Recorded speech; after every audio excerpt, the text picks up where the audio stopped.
लाख करोड़ तो वध दे जिहड़े आ इन्हां ने एडिशनल जिहड़े पैसे मंगे आ। पर मैं ये ध्यान सरकार दा इधर दिवाउणा चाहुंदा कि अज यूरिया मिल कित्थे रही है। अज हालात ये ने मैडम जी, ना यूरिया ना DAP, लोकां ने उन्हां नूं नाल वख-वख होर दवाइयां जां होर समान दिता जा रहा जिहड़ा किसान दे किसे काम नहीं। मैडम, किसानां दे नाल इस सरकार ने एक लिखती समझौता कीता सी आ किसान एजीटेशन दे उत्ते, जिस दे विच जिहड़े किसानां इहदे विच शहीद होए सन इस एजीटेशन च उन्हां नूं मुआवजा देना सी, उन्हां नूं नौकरी देनी सी। जिहड़े किसानां दे उत्ते केस दर्ज होए ने उन्हां नूं जिहड़ा वो केस रद्द करदे सी। पर अफसोस की गल आ अज भी किसान कचहरियां च तरीका भुगत रहे, उन्हां दे ट्रैक्टर उन्हां दी होर मशीनरी जिहड़ी आ वो थाणियां दे विच सड़ रही है। ना अज तक सरकार ने MSP की लिखती गारंटी दी। मैं चाहुंदा कि सरकार का ध्यान इधर होवे ते किसानां दी MSP जिहड़ी यकीनी बनाई जाए ते जिहड़े किसानां दे नाल जिहड़े वादे कीते आ उन्हां नूं जिहड़ा पूरा कीता जाए। मैं पार्टीबाजी दे विच नहीं, पार्टीबाजी तो उपर देश के हित की गल करनी चाहुंदा कि अज स्टेटां दे फाइनांसिस का बहुत बुरा हाल आ। अज हर स्टेट के उत्ते लखां करोड़ां का जिहड़ा कर्जा स्टेटां दे उत्ते आ, पर फिर भी स्टेट जिहड़े आ फजूल खर्चिਆਂ दे उत्ते जिहड़ी इन्हां दे लगाम लाउण दी लोड़ आ। जिथे पंजाब दे विच पंजाब दा पैसा दूजे स्टेटां च इलैक्शनां भावें हिमाचल च होवे गुजरात च होवे उन्हां नूं लड़न वास्ते हज़ारां करोड़ दी जिहड़ी आ वो खर्चा एडवरटाइजमेंट ते कीता जा रहा। ये पंजाब दा पैसा, पंजाब दे लोकां दा पैसा, पर इनू जिहड़ा इहदी लुੱਟ हो रही आ। जे तुसीं केंद्र दा भी वेख लो इत्थे भी घट नहीं। इस साल दे विच केंद्र सरकार ने इश्तिहारबाजी ते एडवरटाइजमेंट ते 4777 करोड़ रुपया खर्च किया। ये कोई न्याय नहीं है। मैडम, अज कर्जे माफ की गल की, मैं बड़ी जिम्मेवारी दे नाल इस अजीम सदन दे विच तुहाडे राहीं सरकार नूं बेनती करदा कि किसान दा ते गरीब मजदूर दा जिहड़ा कर्जा माफ किया जाए। जिन्ना कर्जा असी अडानी अंबानी ते गोदी सेठां दा माफ करदे आ, उस तो अद्धे पैसिਆਂ दे विच देश के सारे किसान ते सारे मजदूर जिहड़े आ वो कर्जा रहत हो जू। कर्जे की पंड जिहड़ी आ उन्हां दे सिरां वो लथ जाएगी। बेरोजगारी ते महंगाई अज इस लोकां नूं जिहड़ियां बुरी तरह खा रही। मैडम जी, 9% बेरोजगारी दर आ अपने देश दे विच। इहदा सिर्फ ते सिर्फ जिहड़ा इहदा इंडस्ट्री ला के वड्डे वड्डे यूनिट लगण उन्हां दे नाल इह बेरोजगारी दूर हो सकदी आ। पर किरपा करके ये एक या दो स्टेटां दे विच ही ये ना लाई जावे। मैडम 2 मिनट जी, ये ना लाई जावे। इन्हां सारे स्टेटां दे विच इहनूं वंड करके, मैं बहुत इंपॉर्टेंट वंड करके इहनूं कीता जा। मैडम, मैं लॉ एंड ऑर्डर पंजाब दे वल ध्यान दिवाउणा चाहुंदा। असीं बहुत बुरा समा वेखिया।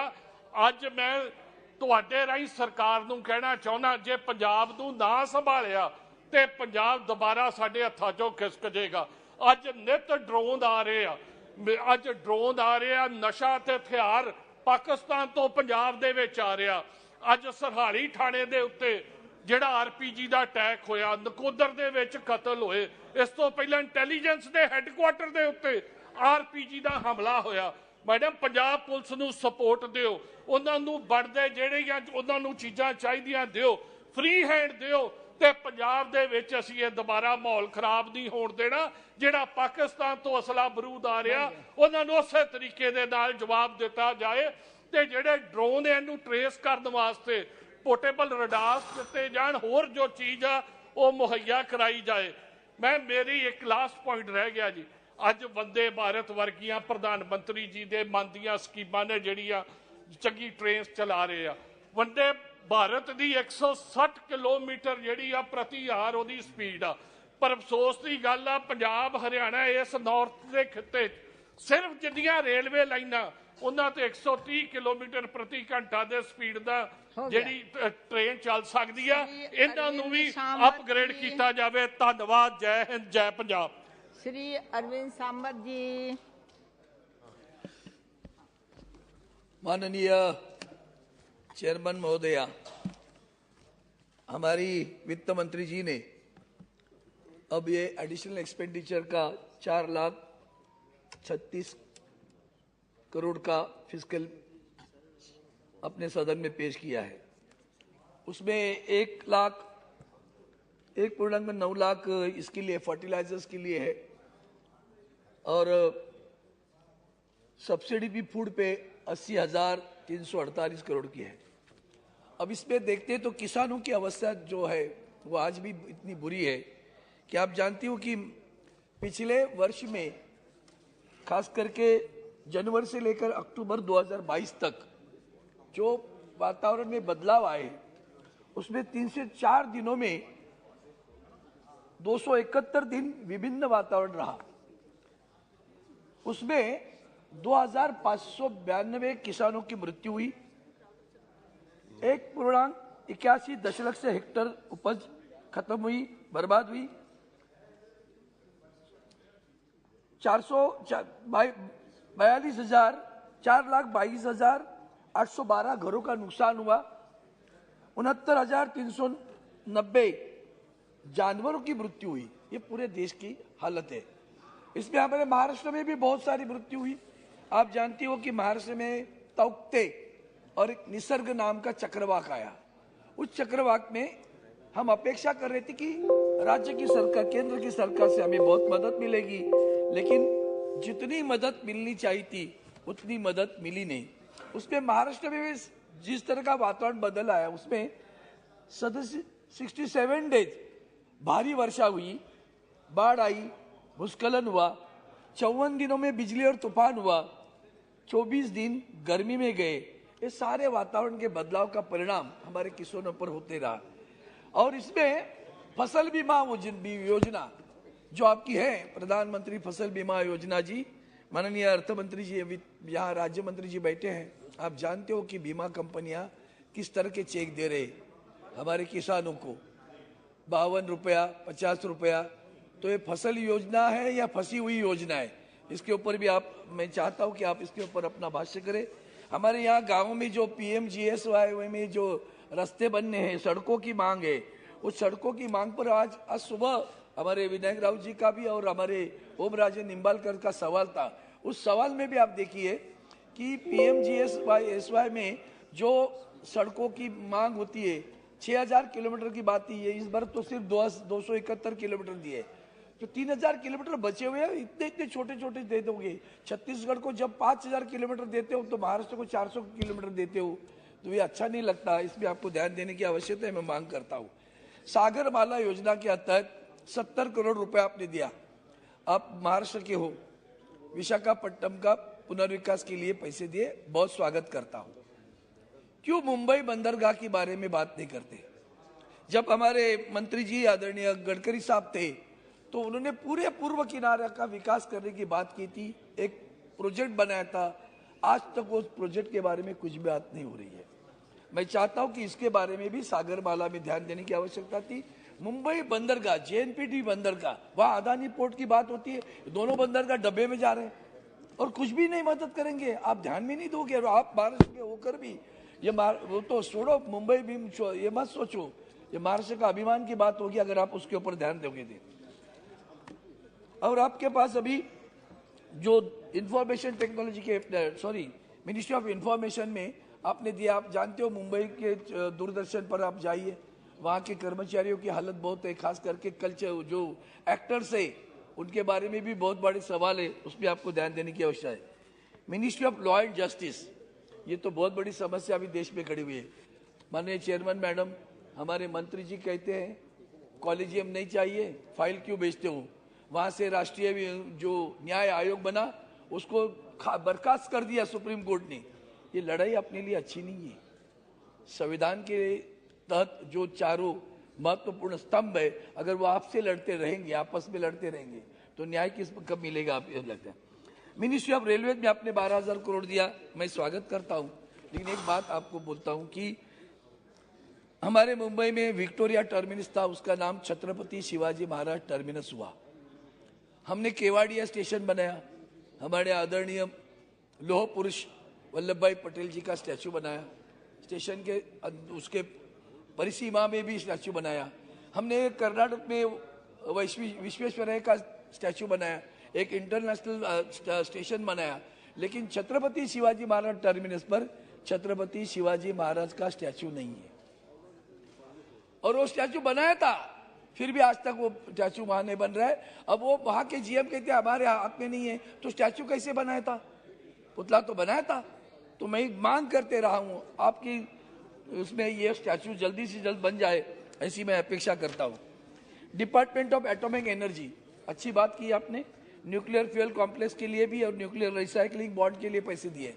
सर परसों मैं इतवार को मैं अणुशक्ति नगर में गया था, वहां की यूनियन का कुछ प्रोग्राम था, तो वहां एक 5 मिनट लगेंगे प्लीज, वहां ये मांग हुई कि मुझे बुरा लगा इस बात का, इतना महत्वपूर्ण अभिमान का वो एटॉमिक एनर्जी का प्रकल्प, वहां के कर्मचारियों की सुनवाई अधिकारी नहीं कर रहे हैं, थोड़ा सा असंतोष वहां पैदा हुआ है। मैं आपको विनती करता हूं उसके आप ध्यान दीजिए और जल्दी जल्दी। एमटीएल बीएनसीएल के बारे में तो सभी बता रहे, आपने उसका जो वैलिडिटी गैप फंडिंग किया है, स्वागत करता हूं। 1.64 करोड़ का वो बना था, 22 जुलाई की जो मीटिंग हुई कैबिनेट में, उसमें 1.65 करोड़ का आपने रिवाइवल पैकेज दिया है, लेकिन अभी भी उसके ऊपर जब मर्जर की बात नहीं हो रही, इसमें एमटीएल को पूरा मतलब दुर्लक्षित किया जा रहा है। क्या कर रहे हैं? मुंबई और दिल्ली शहर में हम सर्विस दे रहे, आप यहाँ ही इतनी तकलीफ दीजिए, देखो अपनी सर्विस कैसी है। मैडम एक 2 मिनट और 2 मिनट और 2 मिनट में खत्म। तो एटलीस्ट मैं अपेक्षा करता हूँ वो मर्जर की जो बात है वो जल्दी से जल्दी करिए और उससे लोगों को, हमारे कर्मचारी को राहत दीजिए। मिनिस्ट्री ऑफ टेक्सटाइल, आप जानते हो मुंबई शहर में एनटीसी कितनी मिली, उसका पुनर्विकास की बात आती है, उसमें ध्यान देने की आवश्यकता है। समय कम है, इसकी ज्यादा डिटेल में नहीं जाता हूँ। मिनिस्ट्री ऑफ एजुकेशन में आपने जो दिया है उसमें मैं बार बार मांग करता हूँ, नए बच्चे को साइबर क्राइम सिखाओ, मॉरल सिखाओ, क्योंकि आजकल बच्चे जो जिस तरह से अपराध में मिल रहे हैं वो बहुत बुरा लग रहा है। राष्ट्रीय संपत्ति का उनको एक कल्चर पैदा करने की आवश्यकता है, स्वच्छता अभियान की करने की आवश्यकता है, उसमें आपको ध्यान देने की आवश्यकता है। आखिर में 2 ही मुद्दे, अनएम्प्लॉयमेंट का एक मुद्दा बोलता हूँ और एलआईसी का जो आपने अभी इन्वेस्टमेंट की जो बात की है, एलआईसी को आपने कहा कि आईडीबीआई बैंक के आपकी जो 15% स्टेक था वो 51% करने को लगाया और एलआईसी ने 25,000 करोड़ रुपया आईडीबीआई में डाला। अब आप कहते हो कि एलआईसी के शेयर 30% वापस बेचने को ला रहे हो और बिकने जा रहे, तो एलआईसी ने वो 60 रुपीज में खरीदा था, अब कितने क्या दाम में आप बेचने जा रहे हो? और इसमें आपने यहाँ जो रिपील एक्ट, आईडीबीआई का रिपील एक्ट बना था, तो कर्मचारियों को गारंटी दी थी कि आपकी जॉब सुरक्षित रहेंगे, इसके बारे में उनके मन में शंका है और इसलिए मैं आपसे प्रार्थना करता हूँ, एक वाक्य में करता हूँ। और इसलिए आज अनएम्प्लॉयमेंट की जो बात आ रही है वो बहुत गंभीर प्रश्न लेगी। किसानों के बारे में दुर्लक्ष्य हुआ, आज कर्मचारियों के बारे में दुर्लक्षित हो रहा है और इसके लिए कहीं भी प्रावधान नहीं है। हम एम्प्लॉयमेंट, अनएम्प्लॉयड एटलीस्ट कुछ उनको कुछ देने के लिए तो रखो, कोई रहा ही नहीं, जॉब नहीं, कंपनियां बंद करते जा रहे हो और लोगों का अनएम्प्लॉयमेंट बढ़ रहा है। कुमार जी, மாண்புமிகு பேரவைத் தலைவர் அவர்களே வணக்கம். இந்த சப்ளிமெண்டரி டிமாண்ட் மீதாக பேசுவதற்கு வாய்ப்பளித்ததற்கு நன்றி தெரிவித்துக் கொள்கின்றேன். கடந்த நிதிநிலை அறிக்கையிலேயே தமிழ்நாட்டுக்கு ஒதுக்க வேண்டிய நிதி என்பது மிக குறைவாகவே ஒதுக்கப்பட்டது. குறிப்பாக ரயில்வே தொடர்பான திட்டங்கள், பீகாருக்கு 6606 கோடி ரூபாய் ஒதுக்கப்பட்டது, ஆந்திராவுக்கு 7032 கோடி ரூபாய் ஒதுக்கப்பட்டது. ஆனால் தமிழ்நாட்டு திட்டங்களுக்கு 3365 கோடி தான் ஒதுக்கப்பட்டது. அங்கே புதிய ரயில் திட்டம் எதுவும் கடந்த பட்ஜெட்டிலே நமக்கு துவக்கப்படவில்லை. இந்த துணை நிதிநிலை அறிக்கையிலே அதற்கான கூடுதல் நிதி ஒதுக்கப்படும் என்று பார்த்தால் அதுவும் ஏமாற்றமாகத்தான் இருக்கிறது. மகாத்மா காந்தி தேசிய வேலை உறுதி திட்டத்தை சிறப்பாக பயன்படுத்தும் மாநிலங்களில் தமிழ்நாடு ஒன்று. ஆனால் அந்த திட்டத்தின் கீழ் கடந்த பட்ஜெட்டிலே 25,000 கோடி ரூபாய் குறைக்கப்பட்டது. தமிழ்நாட்டுக்கு ஒதுக்கீடு செய்யப்பட்ட தொகையும் கூட முழுமையாக விடுவிக்கப்படவில்லை. இதனால் அதிகமாக கிராமப்புறங்கள் கொண்டிருக்கிற என்னுடைய விழுப்புரம் நாடாளுமன்ற தொகுதியில் இருக்கிற நிலமற்ற விவசாய கூலிகள் அதிகமாக பாதிக்கப்படுகிறார்கள். எனவே இந்த சப்ளிமெண்டரி டிமாண்டில் அதற்கான நிதியை கூடுதலாக ஒதுக்கியிருந்தால் சிறப்பாக இருந்திருக்கும். கல்விக்காக பட்ஜெட்டில் கூடுதல் நிதியை ஒதுக்குவோம் என்று தேசிய கல்விக் கொள்கையிலே அறிவிக்கப்பட்டிருந்தது. ஜிடிபியிலே 6 விழுக்காடு கல்விக்கென ஒதுக்கீடு செய்யப்படும் என்று இலக்கு நிர்ணயிக்கப்பட்டது. ஆனால் கடந்த பட்ஜெட்டை விட இந்த பட்ஜெட்டிலே நமக்கு கல்விக்கான ஒதுக்கீடு குறைக்கப்பட்டிருந்தது. குறிப்பாக எஸ்சி எஸ்டி பிரிவினருடைய உயர்கல்வி அதற்காக வழங்கப்படுகிற ஸ்காலர்ஷிப், ஃபெலோஷிப் இவையெல்லாம் வெகுவாக குறைக்கப்பட்டு பல திட்டங்கள் நிறுத்தப்பட்டிருக்கின்றன. அதுபோலவே மௌலானா ஆசாத் பெயரிலே இருக்கின்ற ஃபெலோஷிப் சிறுபான்மை மதத்தைச் சேர்ந்த மாணவர்களுக்காக ஆராய்ச்சி கல்வி படிக்கிற மாணவர்களுக்கு உதவுகிற அந்த திட்டம் இன்றைக்கு முற்றாக நிறுத்தப்பட்டிருக்கிறது. இது எஸ்சி எஸ்டி சமூகங்கள் மற்றும் சிறுபான்மை மதங்களைச் சேர்ந்த மாணவர்களுடைய படிப்பை மிக அதிக அளவிலே பாதிக்கிறது. அதற்கு இதிலே கூடுதலாக நிதி ஒதுக்கீடு செய்யப்பட்டிருக்கும் என்று எதிர்பார்த்தோம். அதுவும் குறைவாகவே இருக்கிறது. இந்த சப்ளிமெண்டரி டிமாண்டிலே எஸ்சி எஸ்டி பிரிவினருக்கான தொகை கூடுதலாக ஒதுக்கப்படவில்லை. அதுபோலவே நம்முடைய பிரதமர் பெயரிலே இருக்கிற வீடு வழங்கும் திட்டம், PMAY திட்டம், அதற்கான நிதியும் போதுமானதாக இல்லை. அதற்கான யூனிட் காஸ்ட் என்பது மிக மிக குறைவாக இருக்கிறது. நாம் இன்றைக்கு பொதுப்பணித்துறையின் மூலமாக CPWD மூலமாக கட்டடங்களை கட்டுவதற்கு நிர்ணயித்திருக்கிற தொகையும் வீடுகள் கட்டுவதற்கு நிர்ணயித்திருக்கிற தொகையும் பார்த்தால் அதிலே 10ல் 1 பங்கு கூட வீடு கட்டுவதற்கு நிர்ணயிக்கப்பட்டிருக்கிற அந்த தொகை யூனிட் காஸ்ட் என்பது வரவில்லை. இரண்டுக்கும் ஒரே விதமான பொருளைத்தான், அதே சிமெண்டைத்தான், அதே இரும்பைத்தான், அதே மணலைத்தான் பயன்படுத்த வேண்டும். ஆக அரசாங்கத்துடைய கட்டடத்தை கட்டுவதற்கு ஒரு நிதியும் மக்களுடைய வீடுகளை கட்டுவதற்கு ஒரு நிதியும் குறைவாக ஒதுக்கும் போது இந்த திட்டமே இன்றைக்கு தோல்வியடைகிற ஒரு நிலை ஏற்பட்டிருக்கிறது. எனவே அதற்கான யூனிட் காஸ்டை அதிகரித்து அந்த மக்களுக்கு உதவ வேண்டும் என்று நான் வலியுறுத்தி கேட்டுக்கொள்கின்றேன். தமிழ்நாட்டுக்கு பேரிடர் மேலாண்மையில் நிதி அதிகமாக, இப்பொழுது கூட ஒரு புயல் அங்கே வந்து சேதத்தை ஏற்படுத்தி இருக்கிறது. அந்த பேரிடர் மேலாண்மை நிதி என்பது போதுமான அளவிலே தமிழ்நாட்டுக்கு விடுவிக்கப்படுவதில்லை. அதை நாங்கள் பலமுறை நாடாளுமன்ற உறுப்பினர்கள் போய் கோரிக்கை விடுத்தோம். அந்த நிதி கூட்டி வழங்கப்படாமல் இருக்கிறது. அதையும் கூடுதலாக ஒதுக்கீடு செய்ய வேண்டும். தமிழ்நாட்டுக்கான நிதி ஒதுக்கீட்டை அதிகரிக்க வேண்டும். இதற்காக நம்முடைய நிதியமைச்சர் நடவடிக்கை எடுக்க வேண்டும் என்று கேட்டு நன்றி சொல்லி அமைகிறேன். வணக்கம். धन्यवाद सभापति जी। सभापति महोदय, मुझे 2022-23 के अनुदान मांगों पर बोलने के लिए आपने समय दिया है, उसके लिए मैं आपका धन्यवाद करना चाहूँगा। सभापति जी, आज हमारा देश प्रधानमंत्री श्रीमान नरेंद्र भाई मोदी जी के नेतृत्व में तेजी से अग्रसर हो रहा है और दुनिया के बड़े बड़े विकसित देश उनकी ये बराबरी कर रहा है। विश्व के 5 बड़े देशों में से सबसे बड़ा देश आज भारत बन रहा है। यह भारत इसलिए बन रहा है कि श्रीमान प्रधानमंत्री जी के विजन और उनके आने वाले व्यक्तित्व को देख के भारत आगे बढ़ रहा है। पिछले 8 वर्षों के दौरान केंद्र की सरकार ने गरीब कल्याण योजना, ग्रामीण विकास में स्वच्छता, साफ जल, पर्यावरण, जलवायु से प्रदूषण मुक्त करने के लिए सर्वांगीण विकास और ग्रामीण क्षेत्र की, गांव के अंतिम छोर पर बैठे हुए व्यक्तियों की स्वास्थ्य सुविधाओं के सुधार को देखते हुए ये विशेष ध्यान दिया है। प्रधानमंत्री किसान सम्मान निधि का लाभ लाखों किसान इस देश में ले रहे हैं। इस योजना के अंतर्गत कवर होने वाले किसान को 6,000 रुपये दे रहे हैं। सभापति जी, मैं गांव का किसान का बेटा हूं और गांव से आता हूं। मैं जानता हूं कि इस योजना का लाभ देश में सबसे ज़्यादा गरीब किसानों को मिल रहा है। आयुष्मान भारत योजना गरीबों के लिए एक जीवनदान साबित हो रही है। इसके लिए 10 करोड़ से भी ज़्यादा परिवार 5 लाख रुपए से प्रतिवर्ष बीमा इसका सुविधा दी जा रही है। सभापति जी, मैं यहाँ पर मैं एक बात जोड़ना चाहूँगा कि पूरे हिंदुस्तान में आयुष्मान भारत योजना चल रही है, लेकिन राजस्थान में इसको चिरंजीवी स्वास्थ्य योजना का नाम दिया है।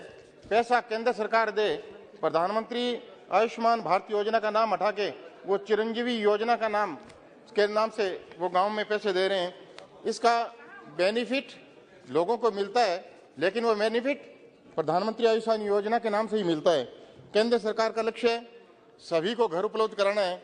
आज गांव में अंतिम छोर पे बैठे हुए व्यक्ति के जिनके सिर पे पक्की छत नहीं थी, उनको पक्का घर देने का काम देश के प्रधानमंत्री जी ने किया और करीबन 2,60,000 रुपए का जहां पे एक परिवार को लाभ मिलता है। इस स्कीम से लाखों लोगों ने अपना घर खरीदने में मदद की है। इस हिंदुस्तान की अर्थव्यवस्था को भी लाभ मिला है। सभापति जी, कोरोना महामारी के दौरान लॉकडाउन में देश के प्रधानमंत्री जी ने गरीब कल्याण योजना की शुरुआत की।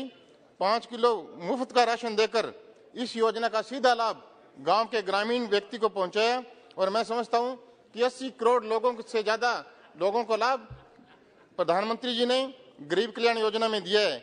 माननीय प्रधानमंत्री जी ने 2025 तक भारत की जीडीपी को 5 लाख करोड़ रुपए डॉलर बनाने का संकल्प लिया है। केंद्र सरकार इस पर प्रतिबद्ध है और उस दिशा में केंद्र सरकार काम भी कर रही है। मैं सदन की तरफ से माननीय प्रधानमंत्री जी को धन्यवाद देना चाहूंगा कि माननीय प्रधानमंत्री जी भारत को एक नए युग की ओर कदम रख रहे हैं।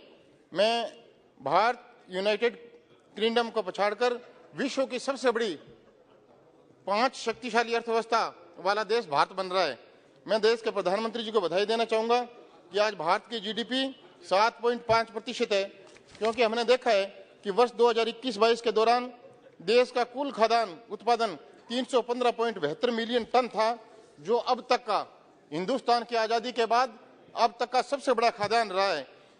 सभापति जी, मैं इसमें कुछ अपनी बातों को जोड़ना चाहूंगा क्योंकि एक अनुदान मांग है।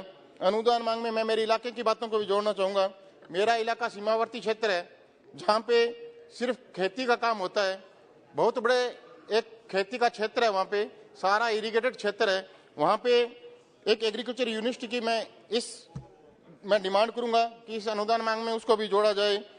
सभापति जी, मैं एक और डिमांड करूंगा कि एक कर्ब और इफ्को खात है, वो सिर्फ सहकारी समिति पे जाती है।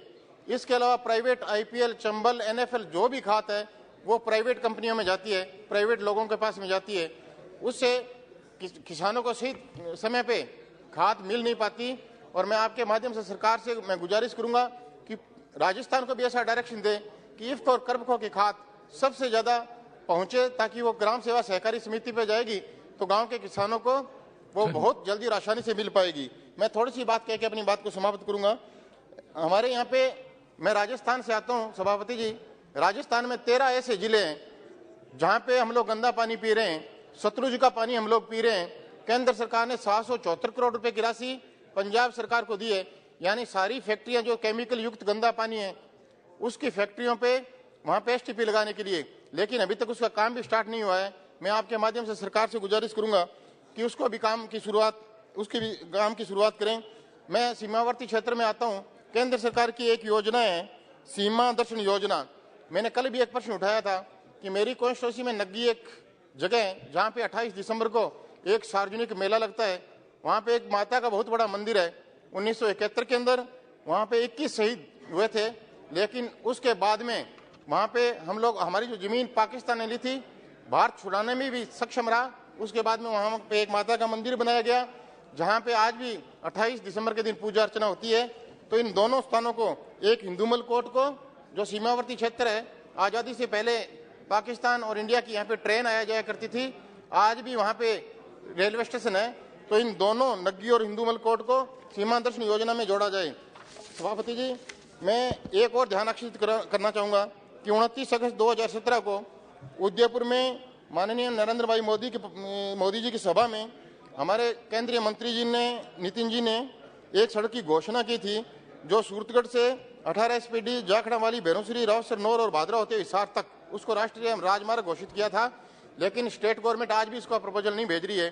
तो केंद्र सरकार स्टेट को डायरेक्शन देके उसका प्रपोजल मंगा के उसको राष्ट्रीय राजमार्ग बनाने के लिए केंद्र सरकार स्वीकृति देगी। मैं यही आपसे आग्रह करना चाहूँगा। केंद्र सरकार ने अपने एक विजन के तहत किसान को हर समय बेनिफिट दिया है, चाहे यूरिया का खाद हो, चाहे बीज हो, चाहे पानी का मामला हो, चाहे खेतिहर मामला हो, चाहे पीने का मामला हो, जल जीवन मिशन हो। केंद्र सरकार ने हमेशा किसानों को सभापति जी सहायता दी है। हम लोग देखते हैं यूरिया 2450 रुपये, यानी 45 किलो यूरिया 2450 रुपये की आ रही है, लेकिन केंद्र सरकार सब्सिडी देकर सिर्फ 266 रुपये यूरिया किसान को दे रही है। इसी तरीके से डीएपी 4000 के करीब, उसका 50 किलो वेट का 4000 रुपये कीमत है, लेकिन 1350 रुपये सब्सिडी के रूप में किसान को सिर्फ 1350 रुपये में केंद्र सरकार दे रही है। मैं ये बात इसलिए कह रहा हूँ कि 8 साल तक भारत को विश्व गुरु बनाने के लिए देश के प्रधानमंत्री जी ने जो काम किया है और गांव के अंतिम छोर पर बैठे हुए व्यक्ति को इसका लाभ देने के लिए देश के प्रधानमंत्री जी ने जो संकल्प लिया था उसको केंद्र सरकार पूरा कर रही है। सभापति महोदय, कभी विश्व गुरु कहलाने वाला भारत पूरा विश्व भारत का तमाशा देखता था। आज अमेरिका जैसी महाशक्ति भारत के सामने कोई घुटने टिकाने का काम कर रहा है, वो देश के प्रधानमंत्री जी कर रहे हैं। सभापति महोदय, मैं ज़्यादा कुछ नहीं कहता, मैं इतना कहना चाहूँगा कि आज मुझे विश्वास ही नहीं, मुझे पूर्ण विश्वास है कि हमारी केंद्र सरकार अपनी प्रतिबद्धताओं को सुनिश्चित करने के लिए तेजी से नई दिशा में विकास कर रही है। पिछले 8 साल हम सब के लिए गौरवशाली वर्ष रहे हैं। देश के हर तबके को उनका हक मिला है और देश विकास के पथ पर अग्रसर है। मैं केंद्र सरकार द्वारा सदन के समक्ष रखी गई इस अनुदान मांग को मैं समर्थन करता हूं। बहुत बहुत धन्यवाद। जय हिंद। धन्यवाद। Next speaker Shri Lav Shri Krishna. Thank you, sir. Thank you for allowing me to speak on demands for grants. When we thought the economy was recovering, again the brakes were put in place because of what's happening in all the major economies across the world. Our manufacturing sector, the growth is going back. Our service sector, there's a huge job losses, not just in the billion-dollar valuation startups, but also in the major tech companies like TCS and Wipro and all these companies. And the unemployment across the country is touching almost to 8%, which is more than 8%. There's a feeling across the country, what's keeping the youth busy is the cheap data that is available. Under these circumstances, I commend the Finance Minister and the Union Government for undertaking the welfare-oriented measures to push for the upliftment of the citizens of this country, sir. Almost 25% of the allocation in this demand for grants has been allocated towards the fertilizer subsidy, sir. Please. This will ease the financial pressure faced by the Honourable farming members, community. please. But there are two figures that do not sit well. Chaudhary ji, please. But there are two figures that do not sit well when government is talking of Atmanirbhar Bharat, sir. 1/4 of the allocated funds for the fertilizer is for the imported fertilizer, sir. Domestic production of fertilizer was 36.2 lakh tons, much lower than the target of 41.5 lakh tons in October, sir. This issue needs to be given serious thought if you are talking about Atmanirbhar Bharat, sir. Government is looking towards commercialization of and exploiting of production of phosphate deposits, sir. Government should look to Kadapa Basin in Andhra Pradesh, which has huge deposits, sir. Another 60,000 crores is allocated towards food subsidies, sir. Pradhan Mantri Garib Kalyan Yojana has been recently extended until December 2022, sir. Given the inflation and food grain shortage, it is wise to extend it further, sir. Narega has been allocated another 16,400 crores, but it still falls short of last year's expenditure by 8,600 crores. Maybe they will cover it in the next demand for grants. Andhra Pradesh was allocated only 14 crore mandates, sir, which was reduced to 9.68 crore mandates. This comes on back of AP specifically requesting for 26 crore mandates in review meeting that has held in early 2022, sir, before the budget was announced. Coming to the fiscal deficit, now the government is asking for additional expenditure of 3.26 lakh crores, sir. This will definitely push the central fiscal deficit to exceed the budget target of 6.4% by around 80,000 to 1 lakh crores, sir. Center has many times schooled states for exceeding their fiscal deficit. It's time center to lead either by example or understand the state's concerns and increase the borrowing limit, sir. 9,951 crores has been given as GST compensation to the states. It's very much appreciable, sir. But center's revenue from cesses and surcharges has raised from 10.4% in 2011 to 26.7% in 21-22, sir. To strengthen the federal structure, either extend the GST compensation by 5 years or share the surcharges with the states, sir. Because PMGSY, JJM, and land acquisition costs that has to be incurred by the states towards the roads and railways has to come from the states, sir. Unless, if these projects has to go forward, and if central government wants states to take this forward, these cess and surcharges has to be shared with the state governments. Otherwise, states like Andhra Pradesh, no projects can go forward, sir. In 22-23 budget, it's all about capex expenditure, sir. Minister has talked about capex expenditure. We all members have talked about capex expenditure, and everyone said it's a silver bullet for all the problems that is there in this country, sir.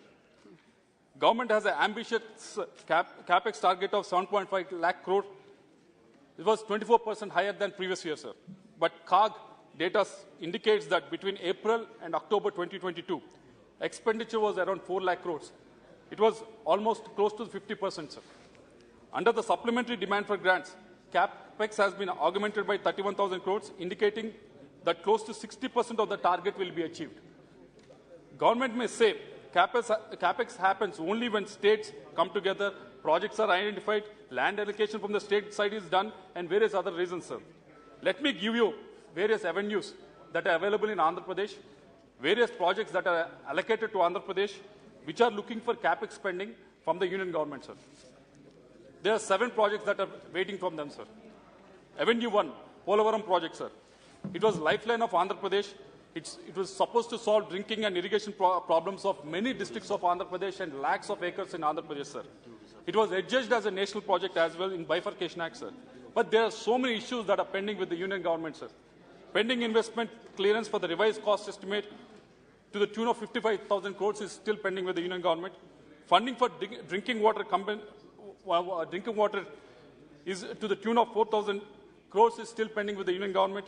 Removal of component-wise restriction. We have been representing it to the union government too many times. An expenditure of 2,000 crores has been rejected because of that. It is still pending with the union government. R&R package, resettlement and rehabilitation package. It's still pending with the union government. We have been making so many requests with the government. It's not been happening. The left side of the project, to the tune of almost 40,000 acres, R&R package has not been initiated from the union government. If union government is so serious about capex, this is the project that they should really look into, sir.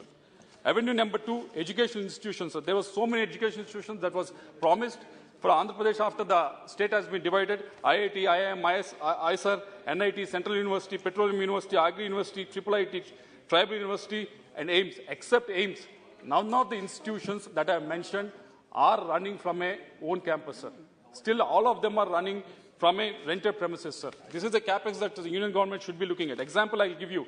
A Central University was allocated 56 crores in 22-23 budget, sir. When the actual ask was for 1,500 crores, they have allocated 53 crores. That is enough for salaries, not for building a campus, sir. Land has been given to that. We are waiting for the capex to be spent on that. And third avenue, sir, there was in that last budget, finance minister has mentioned about interlinking of Godavari and Penna. Godavari and Penna interlinking will solve many problems, irrigation problems, drinking water problems in Andhra Pradesh, because Godavari basin has excess amount of water that is available, about 250 TMC, sir. And that was announced in the last budget, and that has been mentioned as one of the capex projects, sir. But nothing has been happened in the last 8 months. Nothing has been discussed. No DPRs. Nothing has been forwarded in that direction, sir. And avenue number 4, just 2-3 minutes, sir. Avenue number 4, with regards to the health infra, sir. Andhra Pradesh, with a population of 5.2 crores, we had only 13 districts when the YSR Congress Party and YS Jagannath Reddy Garu became CM in 2019, sir. After he became CM, he realized decentralization of administration is the way forward. That's why he created each parliament as one district. And the first thing that we identified in each district was the lacuna with regards to the healthcare and education, sir.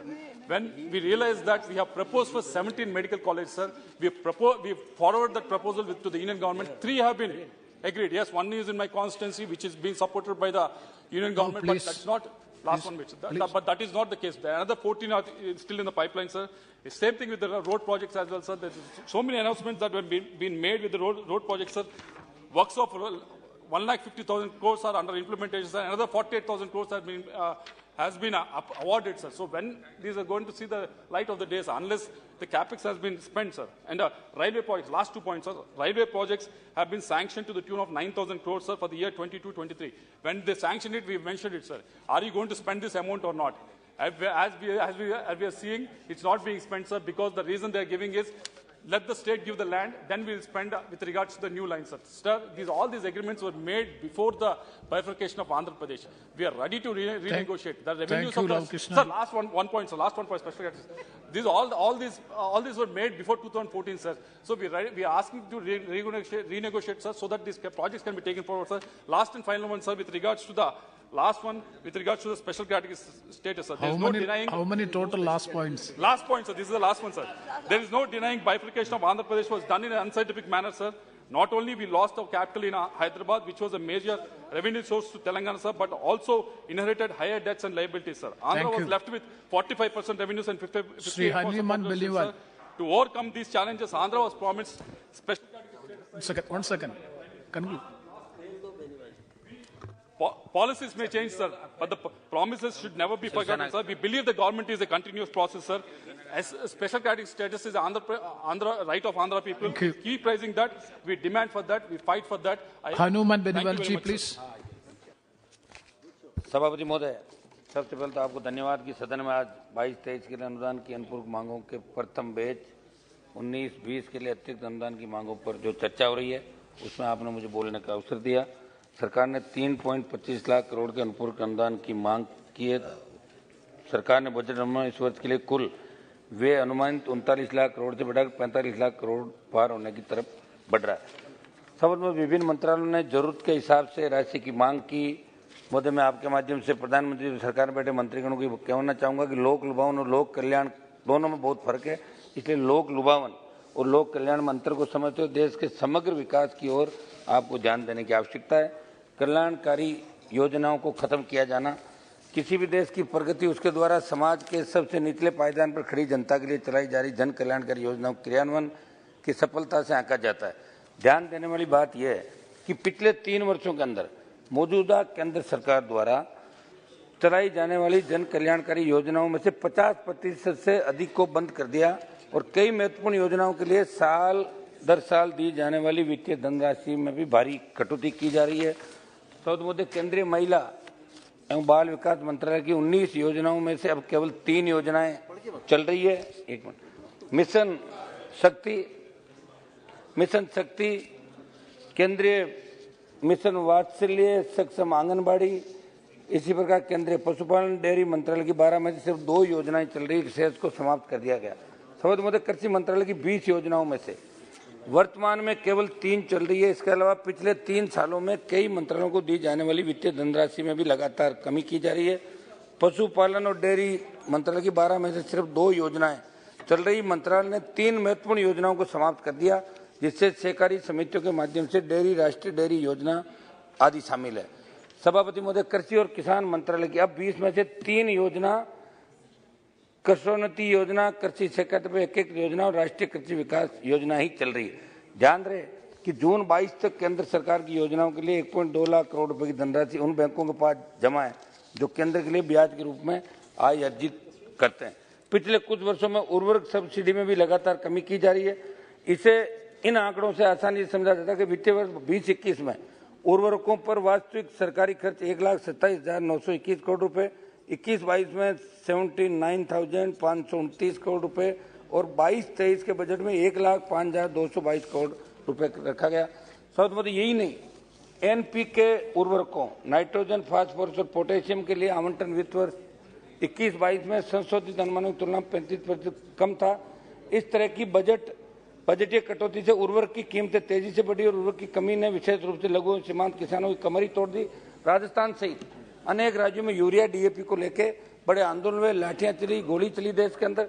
तो मैं सरकार का ध्यान इस ओर आकर्षित करना चाहूंगा। अकेले सरकारी योजनाओं की संख्या ही नहीं घटी, जबकि ग्रामीण क्षेत्रों में रहने वाले गरीबों के रोजगार के लिए चलाई गई योजनाओं के लिए आवंटित धनराशि में लगातार कमी की जा रही है। नरेगा की वित्त वर्ष 22-23 में आवंटन राशि 73,000 करोड़ थी। ये पिछले साल के आवंटन के मुकाबले लगभग 25% कम है। वित्त वर्ष 21-22 में 98,000 करोड़ रुपए आवंटित किए गए थे। सभापति महोदय, पेट्रोलियम प्राकृतिक गैस मंत्रालय ने भी राशि की मांग की, उसमें प्रधानमंत्री उज्ज्वला योजना का जिक्र किया। महोदय, कनेक्शन इस योजना के अंतर्गत सरकार दे रही है, दे देगी, लेकिन वो घरेलू उपभोक्ताओं को मिल रही महंगी गैस वो व्यक्ति कैसे वहन कर पाए, इस दिशा में सरकार को सोचना होगा।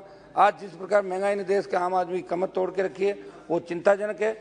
2014 में एनडीए की सरकार जब बनी तब पेट्रोल डीजल की जो कीमत थी उसकी तुलना आज से करें, इस कारण भी महंगाई भी बढ़ी। इस पर सरकार को ध्यान देने की आवश्यकता। प्रति बैरल अंतर्राष्ट्रीय बाजार में उस समय तेल की, क्रूड ऑयल की कीमतें जो थी उससे अब कम है प्रति बैरल, लेकिन फिर भी पेट्रोल डीजल बढ़ रहा है। इस पर आम आदमी की तरफ सरकार को ध्यान देना चाहिए।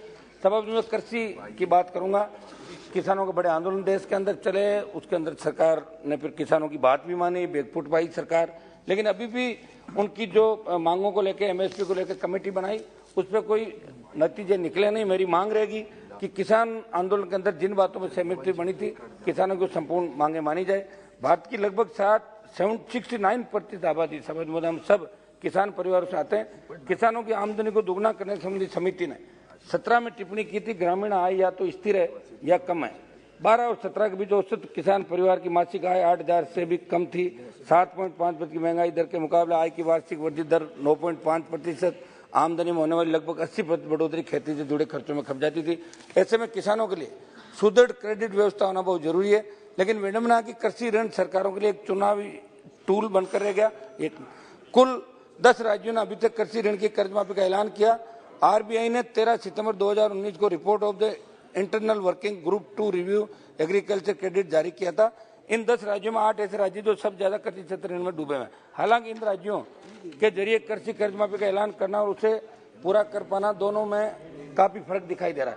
सभापति महोदय, आज जो नेता भारत जोड़ो यात्रा के नाम से देश को जोड़ने की बात कर रहे हैं, उन्होंने राजस्थान में चुनाव के दौरान ये कहा था कि 10 दिनों में किसानों का कर्जा माफ होगा, लेकिन इस कर्ज माफी की बात तमाम राजस्थान की यात्रा पूरी हो रही है, अभी इनके नेता ने राजस्थान में बात नहीं चलाई। 14 से 19 तक कुल कल प्लीज एक मिनट आप बोलिए। 14 से 19 तक कुल 10 राज्यों ने 2,36,460 करोड़ कृषि ऋण माफी की घोषणा की, लेकिन सिर्फ 1,49,790 करोड़ रुपए ही बैंकों को रिलीज किया। आरबीआई ने इसकी तस्दीक राज्य सरकार। हनुमान जी समाप्त कीजिए। एक मिनट बीते 15-15 मिनट बोल गए लोग, 2-3 मिनट में करने। नहीं, पूरी रात बैठने वाले लोग हैं, कोरम पूरा हम लोग ही रखते हैं आपका। अच्छा साहब, 1 मिनट सर। बीते 6 वर्षों में केंद्र के जरिए किसी भी तरह कृषि कर्ज माफी नहीं की गई। ये तब हो रहा है जब व्यवसायिक बैंक के जरिए 17, 18, 21, 10 लाख करोड़ रुपए का नॉन परफॉर्मिंग एसेट या खराब ऋण को भट्टे में डाल दिया। वहीं दूसरी तरफ ऐसा लगता है कि आने वाले वर्षों में कृषि ऋण से दबे किसान फिर से उच्च ब्याज दरों पर। मैं 1 मिनट में अपनी बात लास्ट समाप्त कर रहा हूँ सर, 1 सेकंड। इसके बाद एक मेरा टॉपिक है खुद का, मैं कर वही डायरेक्ट। ब्याज दरों पर निजी साहूकारों की चपेट में। ऐसे में मेरी सरकार से मांग रहेगी कि देश में किसान का संपूर्ण कर्जा माफ हो। सभापति महोदय, मैं अंत में मेरी बात समाप्त करूंगा। अग्निपथ का मामला कल भी मैंने उठाया था। मेरा निवेदन है कि कल जो घटना हुई, वैसे सरकार ने जवाब भी दे दिया। चूंकि हम नौजवान हैं और नौजवानों ने इस देश के अंदर सारी जो क्रांतियां हुई उसके बाद से लेकर नौजवान ही लड़ रहा देश के लिए, और नौजवानों ने ही आपको सत्ता में बिठाया 14 और 19, नौजवान और किसान ने। मेरी मांग रहेगी कि जिस तरह अरुणाचल के तवांग में एक सेकंड समाप्त कर रहा हूं, चीन ने जो दुस्साहस किया ये सब इस वजह से हो रहा है कि अग्निपथ अग्निवीर ये बंद करो अग्निपथ। अच्छा, मेरी अपील है, मेरी अपील है कि अग्निपथ की वजह से समाप्त हिमाचल गया। 15 साल से इनका वो है बीजे Himachal 2007। Next speaker Vidhuri ji, please आप बैठिए। मेरा निवेदन, नो आप समाप्त कीजिए। निवेदन कर रहा हूँ मैं अपील कर रहा हूँ अग्निपथ को वापस लें। Yes. देश का जवान देख रहा है, रमेश बिदुरी जी वापस लें आप योजना। रमेश बिदुरी बहुत बहुत धन्यवाद अध्यक्ष जी, आपने मुझे supplementary demand for grant first patch और एक्सिस ग्रांट 1920 पर बोलने का मौका दिया। इसके लिए मैं आपका धन्यवाद दूंगा और धन्यवाद दूंगा भारत सरकार को जो माननीय मोदी जी के नेतृत्व में चल रही है। ये बड़े बड़े दावे कर रहे थे, जो मेरे विपक्ष के बंधु कुछ बोल रहे थे, उनकी याददाश्त कुछ कमजोर है। बादाम बादाम अगर घर वालों से लेकर खाएं तो अच्छा रहेगा, क्योंकि जो 2013-14 में कैपिटल एक्सपेंडिचर 88,000 करोड़ हुआ करता था सर, आज वो बढ़कर 7,50,000 करोड़ हो गया है जी। इतना जो राइज हुआ है देश के अंदर, वो क्योंकि नेशनल हेराल्ड में पैसा नहीं जाता, अब देश के विकास में पैसा लगाने का काम ये सरकार कर रही है सर। और जहां तक अगर बात करें कि 80,000 करोड़ रुपया गरीबों के लिए फूड देने का कोरोना के दौरान हमारे देश के प्रधानमंत्री ने काम किया, ये उसके लिए है सर। 16,000 करोड़ रुपए नरेगा में, अभी हनुमान जी कह रहे थे नरेगा के बारे में, 16,000 करोड़ रुपए एक्सिस नरेगा के बारे में। और अगर फर्टिलाइजर सब्सिडी पर देखा जाए तो 1,09,000 करोड़ रुपया केवल फर्टिलाइजर पर किसानों के लिए, गरीबों के लिए, जो किसानों गरीबों की बात कर रही थी, उसके लिए देने का काम किया है। जहां तक प्रधानमंत्री आवास योजना, जिस गरीब का सपना होता है कि मेरा अपना पक्का मकान हो, जिसकी 7 पीढ़ियां गुजर गई देश की आजादी में, कच्चे मकान, कच्चे छप्पर में रहते हुए खेतों के अंदर खेती बाड़ी का, मजदूरी का काम करने वाला जो किसान था, अनुसूचित जाति वर्ग का था, ओबीसी वर्ग का था, आदिवासी वर्ग का था, ऐसे लोगों को 20,000 करोड़ रुपए जो एक्सपेंडिचर होना था उनको मकान बनाने के लिए, उसमें 28,000 करोड़ रुपया एक्स्ट्रा देने का काम इस सरकार ने किया है, मोदी सरकार ने सर। इस बजट के अंदर लगातार गरीबों को मकान मिलना चाहिए। और अगर रोड और रेलवे पर मैं जाऊं तो वो 30,000 करोड़ रुपया एक्स्ट्रा दिया गया है, जो बहुत मेरे वक्ताओं ने इसके बारे में जानकारी दी होगी सर। जो 50,000 करोड़ रुपया कैपिटल एक्सपेंडिचर्स के रूप में एक्स्ट्रा देने का काम किया है सरकार ने, वो इससे पहले उस पर अगर चिंता करते तो शायद उनको जानकारियां होती सर। ये तो इस सरकार की देन है। मैं जाना नहीं चाहता सर कि कोरोना वैक्सीन के दौरान अभी वो आंध्रा के सांसद हमारे चले गए और सुप्रिया जी भी चली गई। मैं पूछना चाहता हूं, कोरोना के अंदर 200 करोड़ डोज लगाकर देश के लोगों को मुफ्त में वो इलाज देने का काम किया। 1 साल के अंदर अंदर पहले इस प्रकार की दवाइयां पोलियो से लेकर चेचक से लेकर 20-20 साल लग जाते थे वैक्सीन को आने के अंदर, लेकिन उसी साल के अंदर पैदा करके भारत की बनी वैक्सीनेशन से भारत के लोगों को इंग्लैंड, ब्रिटेन, अमेरिका हिल गया कोरोना के अंदर, लेकिन भारत अपनी जगह खड़ा रहा और भारत में हाहाकार नहीं मच पाई। 1 हफ्ते में कंट्रोल करने का काम किया है। इसलिए ये क्या इस बजट की बात करेंगे और क्या करेंगे। मैं अभी एक महामानव है दिल्ली के अंदर मुख्यमंत्री, उनके बारे में जरूर आपको जानकारी देना चाहता हूं जी। वो दुनिया में वो महामानव जी केवल झूठ, फरेब और धोखे जिसके कारण सरकार को चलाने का काम करते हैं, उनसे मैं पूछना चाहता हूं कि दिल्ली का जो बजट 39,000 करोड़ रुपया होता था, मेरे कुछ मित्र मंडली जो सब सहयोग एक होकर हम लड़ने के लिए तैयार है मोदी जी के खिलाफ, और दादा अधीर जी के लिए विशेष रूप से है ये कि उनको जो परोसते हैं जाने के बाद, जो 2014 में भी परोसा था, दिल्ली के अंदर कहा था मैं 10,000 बसें लेकर आऊंगा सर।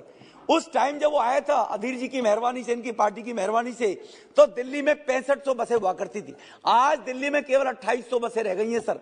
जल बोर्ड के अंदर जब जल बोर्ड में वो आया 13-14 में, तो सर नहीं हारे नहीं हम, बराबर में सर। 2 वोट का परसेंटेज, 15 साल की एंटी इनकम्बेंसी। आप 15 साल की शीला जी की एंटी इनकम्बेंसी देखिए, साफ हो गई। और हम 15 साल की एंटी इनकम्बेंसी में भी बराबर में केजरीवाल के साथ खड़े हुए। ये चेक करिए आप, ये अंतर देखिए। ये शीला जी का 15 साल की एंटी इनकम्बेंसी में क्या हुआ, और हम 15 साल एमसीडी में रहने के बाद आज 2% वोट से पीछे बराबर में आकर खड़े कर दिए दिल्ली की जनता ने। तो इसलिए हम हारे नहीं है सर। दूसरा, मैं सर, दिल्ली जल बोर्ड 600 रुपए करोड़ के प्रॉफिट में हुआ करता था, आज दिल्ली जल बोर्ड 9,000 करोड़ के घाटे में है। सीएजी 22 चिट्ठी लिख चुकी है उनको कि हमने ऑडिट करना है खातों को दे रहा हूं, जो जीएसटी को रो रहे थे, जिसको ये इनके नेता जो भारत जोड़ो की बात करते हुए और देश के नौजवानों को कह रहे हैं कि 4 साल बाद उनको लात मार दी जाएगी, इस प्रकार की भाषा का एक राष्ट्रीय पार्टी का कुमार ऐसी बातें बोलता है, तो आप अंदाजा लगाओ देश को कहां ले जाने का प्रयास कर रहे हैं लोग नौजवानों के बारे में। तो इसीलिए जो जीएसटी के माध्यम से दिल्ली सरकार का बजट 39,000 करोड़ रुपए हुआ करता था, आज वो 78,000 करोड़ रुपए हो गए। वो जीएसटी के कारण हुआ है कि जीएसटी लाने का साहस अगर किया तो मोदी साहब ने किया, सरकार ने किया, तब जाकर ये बजट डबल हुआ है जी। इसीलिए केवल जीएसटी से बजट बढ़ा है यही नहीं कहना चाहता मैं सर, मैं पूछना चाहता हूं, आज देश की राजधानी दिल्ली दुनिया के 10 पहले प्रदूषित शहरों में है, दुनिया के पहले। और दूसरी तरफ जो अधीर भाई कह रहे थे फिर भी हार गए, दुनिया के पहले 10 स्कूलों में सबसे बढ़िया नंबरों में स्कूलों में है तो दिल्ली नगर निगम के लाजपत नगर स्कूल का है, दुनिया के 10 नंबरों में, जो एमसीडी चला रही थी जिन स्कूलों को सर। तो इसीलिए ये अंतर है, ये अंतर भी हम लोगों को देखना पड़ेगा और पढ़ना पड़ेगा सर। यही लोग जो रेवेन्यू अर्न करने के लिए एक शराब घोटाला दिल्ली में लाया गया। नो प्लीज, बिडू जी, रमेश बिडू जी, आप यील्डिंग नहीं, please. I am not reading sir, ये तो मुझे वैसे ही याद है सर सारे आंकड़े। तो इसीलिए जो ये लोग अपनी बात कहते थे, एक शराब नीति दिल्ली के अंदर लाई गई थी, वो केवल इसलिए लाई गई थी कि दिल्ली में कहीं ना कहीं हम जो बजट है, जो पैसा है, वो ज्यादा अर्न करेंगे, 10,000 करोड़ का फायदा होगा, दिल्ली में विकास के लिए लगाएंगे जी। दिल्ली पॉल्यूशन को लेकर 16 स्मॉग टावर बनाने की बात कहने वाले व्यक्ति पिछले 8 साल में 2 स्मॉग टावर नहीं लगा पाए, 2 लगे तो अधूरे, एक आनंद विहार के अंदर, 1 करोड़ रुपए इसके अंदर। इस प्रकार की सरकारें चलाने वाले लोग और इस प्रकार का महागठबंधन करने वाले लोग, उनसे मैं पूछना चाहता हूं कि उनके दौरान दिल्ली का जो बजट होता था, जो मैंने पहले कहा कि केवल 80,000 करोड़ रुपए कैपिटल एक्सपेंडिचर हुआ करता था, और आज 7,50,000 करोड़ हो गया, तो किसके कारण हो गया? मोदी है तो मुमकिन है सर, इनके बस का नहीं थे, नहीं कर सकते थे सर। इसीलिए जहां तक एजुकेशन की मैं बात कहना चाहता हूं, उन्हीं महामानव ने कहा था, आपने ही कहा था कि देखो भाजपा ना जाए चाहे चोर आ जाए। अब चोर लगने लगा तुम्हें, वो ये कांग्रेस ने नहीं कहा था जो तुम्हारा सुपड़ा साहब हुआ। उस महामानव ने कहा दिल्ली में 20 कॉलेज खोलूंगा, 20, एक नहीं खुला सर। लेकिन इस मोदी सरकार के कारण से दिल्ली विश्वविद्यालय का एक कॉलेज सेंट्रल गवर्नमेंट ने दिल्ली में खोल दिया, लेकिन उसकी सरकार, जो दिल्ली की सरकार से एक कॉलेज नहीं खोल पाया था। 500 नए स्कूल बनाने का काम करूंगा सर, 10 स्कूल, 10 जुम्मेवार हाउस के अंदर मैं बात कह रहा हूं सर, 10 स्कूल दिल्ली में कहीं बता दो, केवल एक बाहर के विदेशी अखबार के अंदर ये छपवा कर, एक ऑडिटोरियल छपवा कर, पैसे देकर, और ये प्रशंसन बनाने का प्रयास किया गया कि दिल्ली के स्कूल वर्ल्ड क्लास के स्कूल हैं, जबकि उन स्कूलों में आज भी देश की राजधानी दिल्ली के अंदर 80 बच्चे एक सेक्शन में जमीन पर बैठते हैं, आज भी बेंच उनके पास बैठने के लिए अवेलेबल नहीं है। इस प्रकार के लोग जो देश में केवल ये कहने के लिए वंदे मातरम और हम राष्ट्रवादी शक्ति है, भारत को मजबूत बनाने के लिए ऐसी बातें वो बोलते हैं दिखावे की, जैसे समय समय पर कुछ नेता मंदिरों में जाना प्रारंभ कर देते हैं, और मंदिरों में जाने के बाद और केवल वो पहले भाषण देंगे कि मेरी नानी ने कहा था, और मेरा राम किसी टूटे हुए स्ट्रक्चर को बनाकर नहीं बनेगा। लेकिन जब लगा कि बहुसंख्यक समाज का अपमान करने का एक काम हुआ है, तो बाद में कहने लगे भारत की करेंसी के ऊपर गणेश जी की और लक्ष्मी जी की प्रतिमा होनी चाहिए। अरे महामानव बंधुवर, अगर गणेश जी सुख समृद्धि देती है लक्ष्मी, तो आप पंजाब और दिल्ली के अंदर जहां महात्मा गांधी, अंबेडकर जी की मूर्ति है, उसके बराबर में रेजुलेशन लेकर आओ दिल्ली सरकार के अंदर, रेजुलेशन लेकर आओ पंजाब सरकार के अंदर, और सरकारी दफ्तर भी धन धान्य से भरपूर रहे, वैभव बढ़ता रहे सरकारों का। गणेश जी की, लक्ष्मी की मूर्ति सरकारी दफ्तरों में लगाइए, विधानसभा दिल्ली के अंदर और दिल्ली पंजाब के अंदर लगना चाहिए था।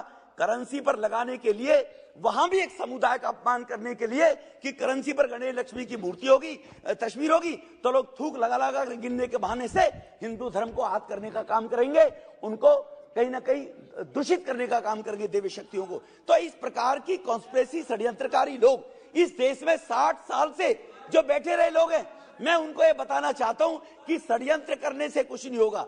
केवल गरीब के उत्थान के लिए, गरीब के कल्याण के लिए, गरीब की आवश्यकता की पूर्ति के लिए इस देश में जितने भी काम हुए, मैं ये नहीं कहता वो कहते रहे हमने कुछ नहीं किया, कुछ नहीं किया। जो कितना करना चाहिए तो वो इन्होंने नहीं किया, उतना करते तो इनका ये हसर ना होता कि सड़क पर धक्के खाते फिर रहे।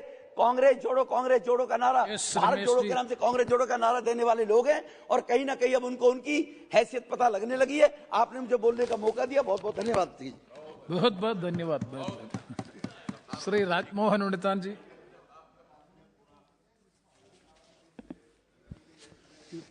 Thank you very much, Speaker sir, for giving an opportunity to speak on supplementary demand for grant. Yes. Benuwal ji, please बैठ here. Sir,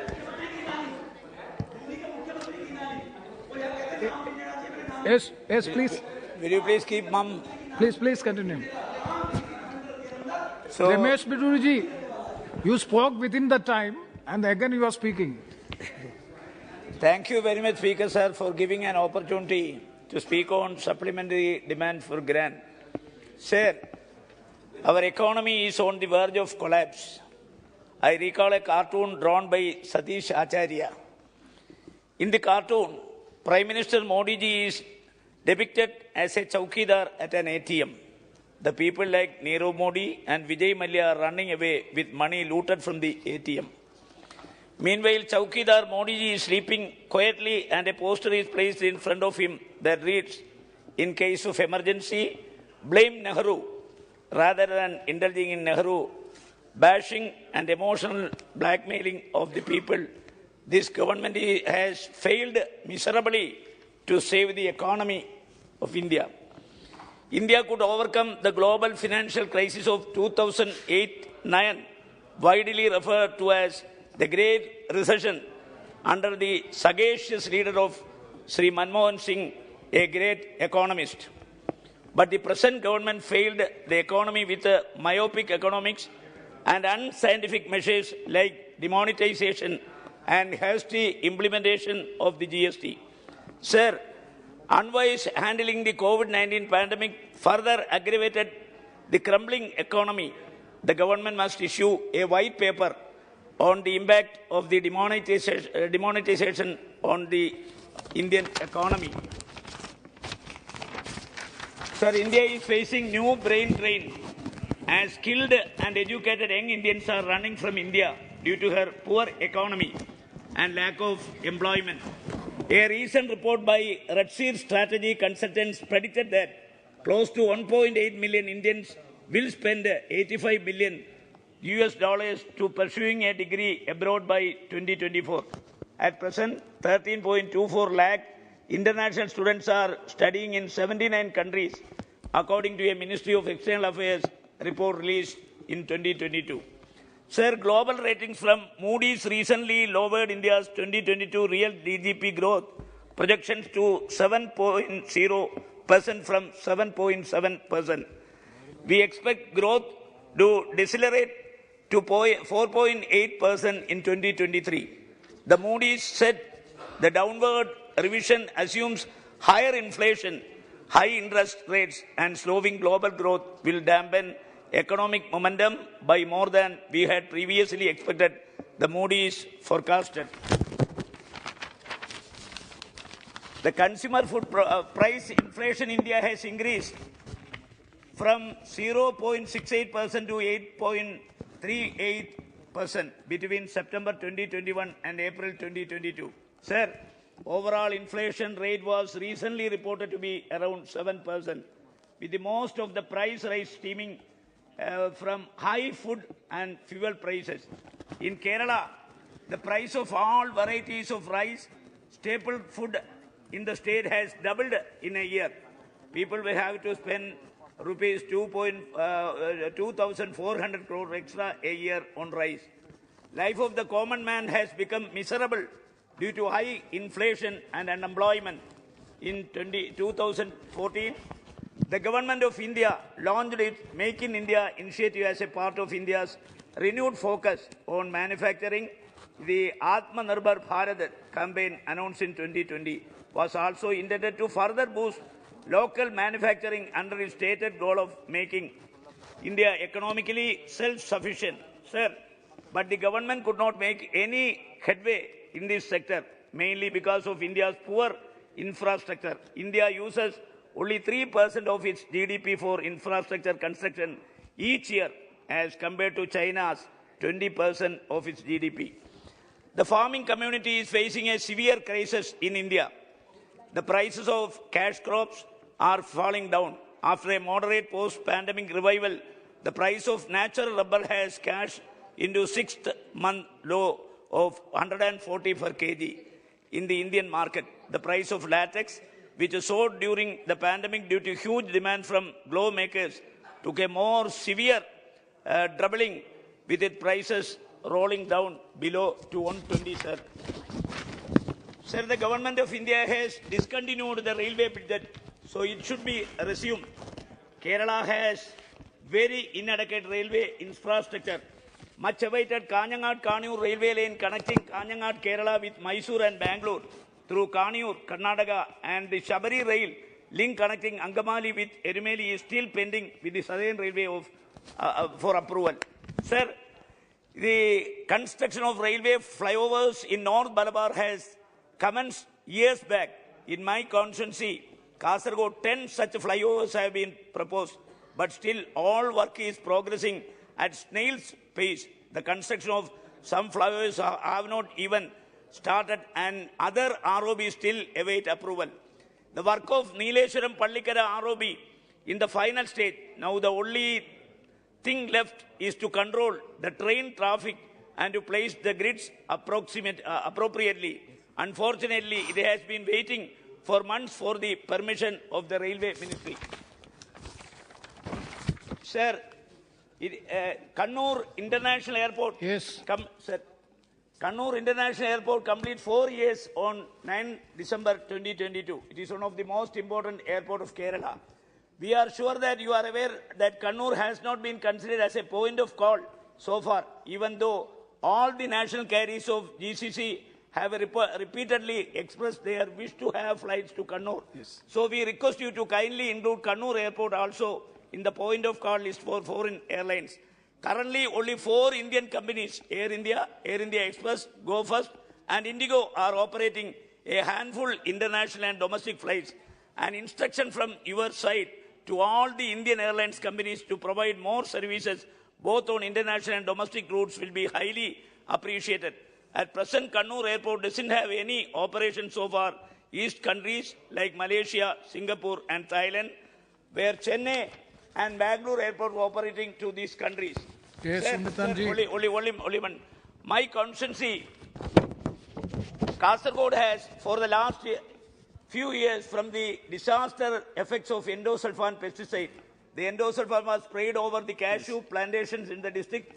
23 years since 1978. It has ruined 30 villages, village panchayat, and 3 municipal towns in the district. As per the Supreme Court directive, 6,000, sir, only 2 minutes. No, 1 minute.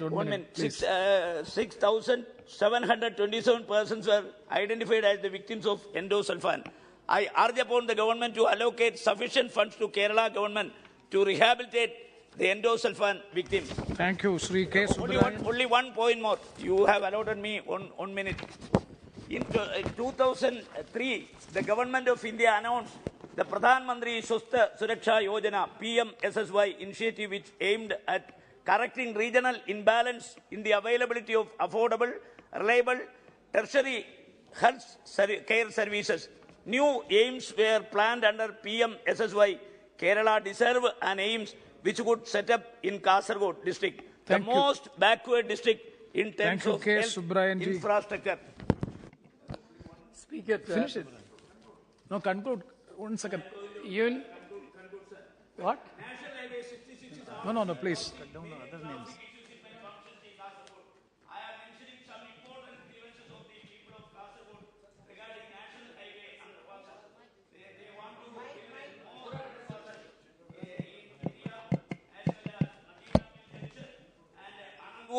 And Mavungal, likewise Indira Nagar, Adakatuvayal, Parwad, Muttam Gate, and Hidayat Nagar, and Kaikamba. And Subrahmanyam ji, please. With this point, I conclude. Speaker, sir, ஒன்றிய அரசாங்கத்தினுடைய corporate ஆதரவு கொள்கைகளின் காரணமாக இந்தியாவில் 92% வேலைவாய்ப்பு அளித்து வருகிற MSMEs ஏறத்தாழ இறந்து கொண்டிருக்கிறது.